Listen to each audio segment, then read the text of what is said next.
Ace is a place with the helpful hardware, folks. I got my Christmas lights out. They're a huge, tangled, non-working mess. I showed Dominic our LED light sets. They last longer than traditional lights, and they're on a reel, so they're easier to handle. Ace is a place that knows nothing takes the joy out of Christmas like untangling lights that don't even light. Visit your neighborhood Ace now and get $3 in instant savings on select reels of LED holiday lights. Ace Rewards members save instantly in-store. Offer valid through November 30th at participating stores. Store stock only. See store for details. Limit 4.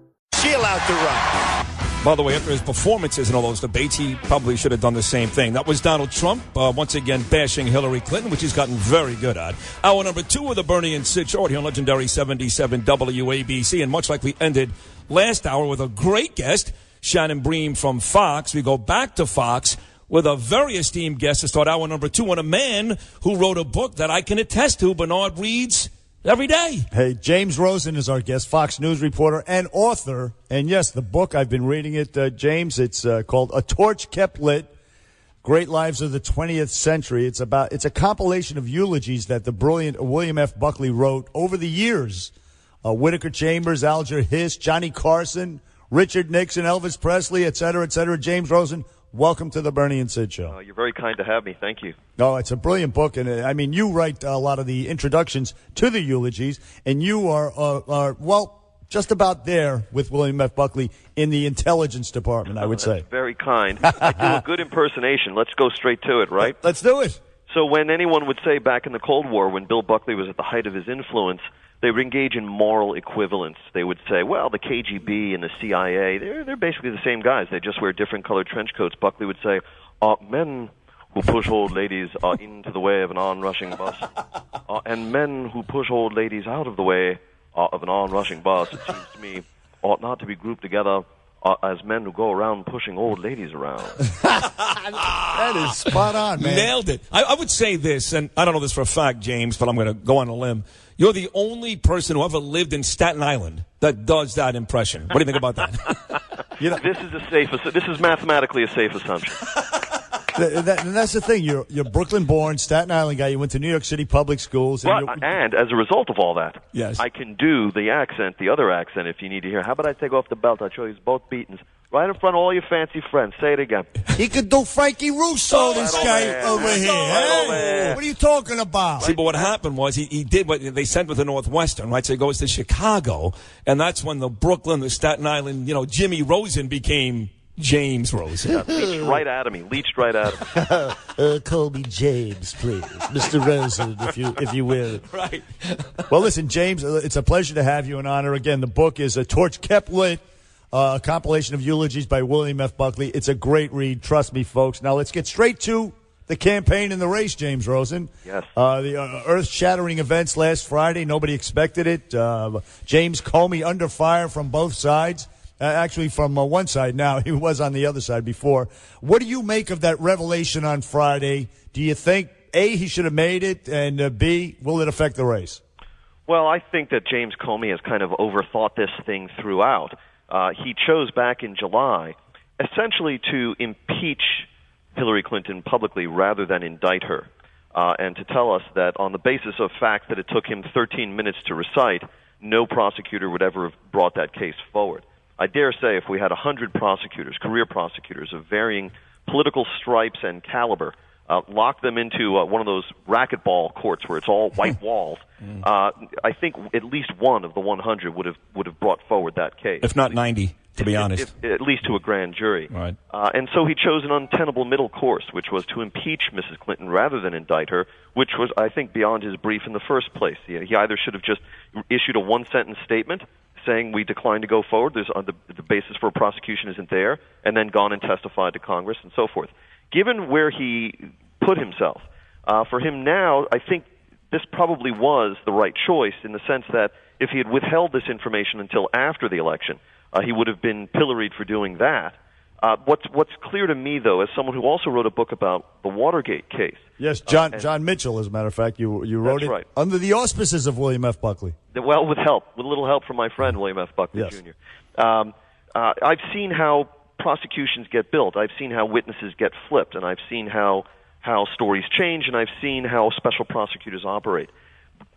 since July the 5th, when Comey made his initial announcement, so much information about the FBI's investigation into the Clinton server has been disgorged into public view, raw investigative files, interrogation summaries, and so forth, that it strikes me as very hard, even if you had a determinedly anti-Hillary prosecutor or a special prosecutor appointed, how they would go about securing indictments in this case. What would happen to all the immunity deals?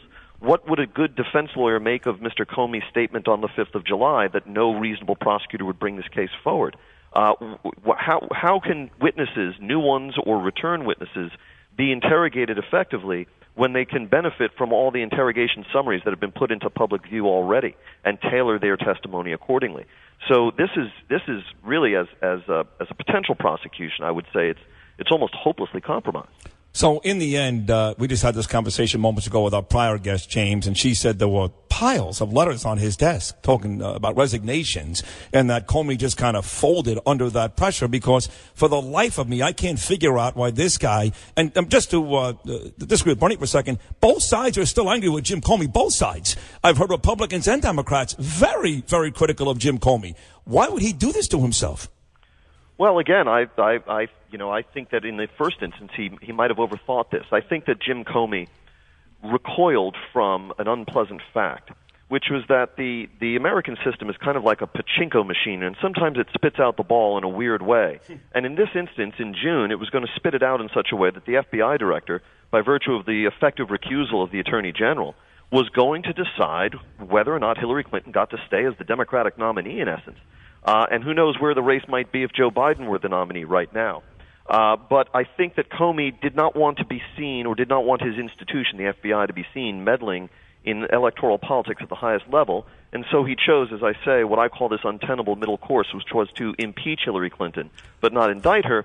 I don't think, for example, that Antonin Scalia and his colleagues on the Supreme Court shrank from that reality when the pachinko machine spit out the ball in such a way that the Supreme Court of the United States was going to decide Florida and therefore the winner of the 2000 election. That's just the way it happened, and they did their duty accordingly. Let me answer Bernard's second part of his question, which was affecting the election. By the way, so far, numbers-wise, statistically, it really hasn't. He's gotten a point here and a point there, but for the most part, it's been a lot about nothing. And let me say this, I am voting for Hillary, so let me speak on behalf of the Hillary voters.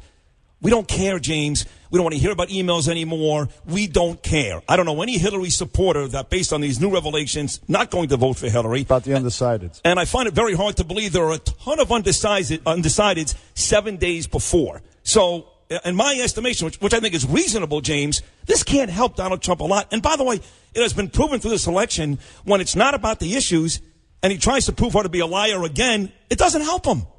Well, I think that to answer your exact point about being a Hillary Clinton supporter and being disinterested in this news, no one expects that the hardcore Hillary Clinton supporter or the determined Hillary Clinton voter is going to be terribly swayed by this. The question is whether there are some marginal people within the Hillary orbit who might, as a result of this kind of news, be depressed into not voting.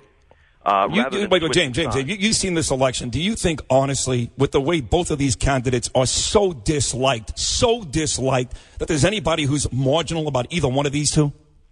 Yes, I do. I think there's people who are marginal about the enterprise of getting out of their house and going and voting, and who might have been swayed by this to stay home after all, who would have had that one last fiber of interest in Hillary Clinton, perhaps broken by this development. I think there are such people. In terms of persuadables, or in terms of, again, it's not persuading one against the other, it's persuading you to go out and actually vote. Those are two different concepts. And when it's almost critical mass, you have a confluence of things happening: the Obamacare implosion, the WikiLeaks revelations into the Clinton Global Foundation, where you have some jaw-dropping sleaze and corruption being exposed, and you throw this into the mix, and it will influence certain people, I posit, James Rosen. I would say, though, that there's been a lot about this election cycle that's been actually quite salutary for the American electorate and for our polity, to use a $5 political science word that Buckley would have been proud of. Yes. I think, first of all, we've seen tremendous engagement. Huge record numbers of people watched the primary debates. Huge record numbers of people watched the 3 presidential debates. We've seen 14 million people cast votes for Donald Trump. That's more than any Republican nominee in history. Not all 14 million of those people can possibly be members of KKK. Right. And so this kind of engagement, and frankly, what did Donald Trump mean? Not that we should speak of him in the past tense, because he's ahead in several states, and who knows how this crazy election is going to turn out. But the left has all along been eager to portray Donald Trump as an expression of wild racist sentiment, or the alt-right. I would say that Donald Trump chiefly represents a rebuke to the political classes, a signal from the electorate that after so many decades of disaffection with the political classes, meaning both parties really, and Bernie Sanders speaks to this as well, we're going to go outside the ranks of the political classes to hire for the top job, whereas ordinarily we never do that. Well, but that's how fed up we are. And so they chose Donald Trump, and who felt the sting?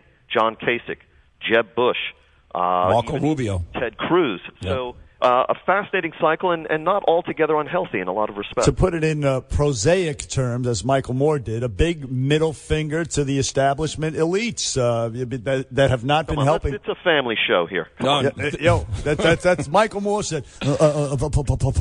Pardon me. Excuse the vulgarity. But if in fact this doesn't change the election, okay, and she wins next Tuesday. Let's talk about what this could mean, this latest revelation, to the House, to Congress, because that's what you keep hearing from the Hillary supporters. Well, she's still going to win, but we admit we're a bit nervous what may happen in the states with these other elections. The FBI has made, as a down ballot factor, right, sure. Right. It looks likely that the Republicans will keep control of at least one chamber in the Congress. And if, as we understand from the FBI, this investigation of these newly discovered emails and devices stretches beyond the election, and the Republicans control, let's say, one chamber, and in this hypothetical scenario, Hillary Clinton is sworn in as the next president of the United States, with the prima facie, that's a Latin term, and nice. We loved Latin terms, which means on its face the inherent conflict of interest between the FBI and the Department of Justice investigating the sitting president of the United States and her closest aides.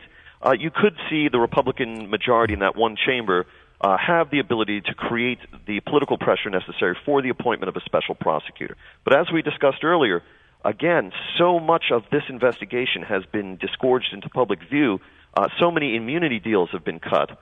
So many statements have been made publicly by the FBI director that even a determinedly anti-Hillary special prosecutor could face serious obstacles in securing indictments in this kind of setting.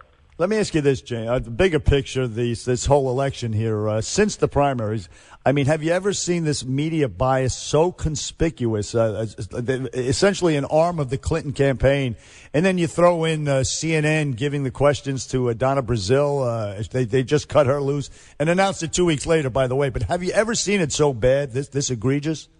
You know, I have a lot of friends who are reporters, and I travel in beltway circles, which means I'm bloated and self-aggrandizing, and I plead guilty to all of those things. But my observation from knowing a lot of these people, from having them as friends and so forth, is that in a lot of the cases, I can't speak to gross percentages, but in a lot of cases, these people regard Donald Trump as such a singularly toxic figure on the American political landscape, of the likes not seen since Joseph McCarthy, that to maintain a determined posture of neutrality towards him in covering him would in itself be, for these people, a kind of capitulation to evil. And therefore, they cannot remain neutral toward Donald Trump. Now, I haven't liked everything I've heard out of Donald Trump, or Hillary Clinton for that matter, but I do regard it as a kind of a sacred principle of what I'm doing for a living, that I have to maintain a neutrality between them.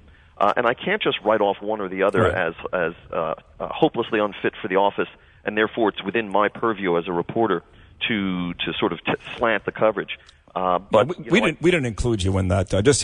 We made a list in the back, James, that we will show to the audience one day. And one side had the guys that are abundantly on one side, Lester Holt, Anderson Cooper, and then we had the guys that we thought were very, very fair.